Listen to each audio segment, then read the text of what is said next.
Ce n'est pas la première décision de justice qui choque, mais celle rendue dans l'affaire Dian Yango a fait et continue de faire des vagues. Que son époux soit reconnu coupable de coups mortels et condamné seulement à une peine de 5 ans avec sursis et à 52 000 francs d'amende. Il y en a qui n'en reviennent pas toujours, y compris dans le milieu judiciaire. La récente lettre circulaire du ministre de la Justice, garde des Sceaux, dont la plume est assumée par le ministre délégué, Jean de Dieu Momo, même si elle ne fait pas expressément allusion à ce cas précis, ne s'en éloigne pas non plus. Il transpire clairement dans ce document le sentiment d'insatisfaction du patron de la justice par rapport à certaines décisions qui sont rendues dans nos tribunaux. Pas moins de 4 manquements sont relevés par le garde des Sceaux. Il s'agit des décisions sur la culpabilité, lesquelles sont motivées uniquement par la non-comparution des personnes poursuivies. Des réquisitions sur la culpabilité et sur la peine qui sont muettes, notamment sur les moyens de preuve et le quantum de la peine. Le Minjustice relève également des peines d'une légèreté blâmable, concernant des faits d'une certaine gravité, et enfin des peines d'une sévérité excessive. Des manquements considérés comme des entorses à l'orthodoxie et qui ont pour conséquence, selon Jean de Dieu Momo, la démobilisation de certains personnels judiciaires.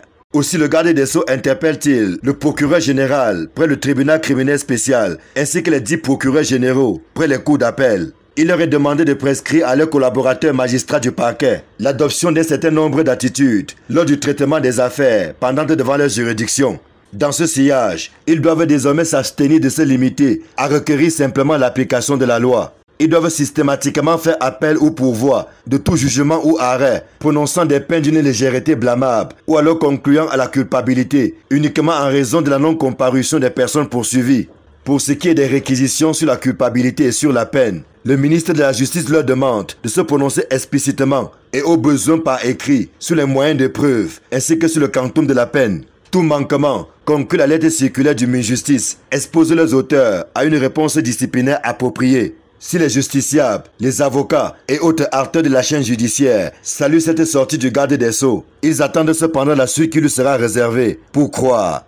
Dans le cas de Dian Yango par exemple, son conseil, sa famille, ainsi que les organisations de la société civile qui se sont levées comme un seul homme, attendent un réexamen du verdict jugé complaisant rendu récemment à Douala. Ce dans une affaire dont la gravité n'a échappé à personne.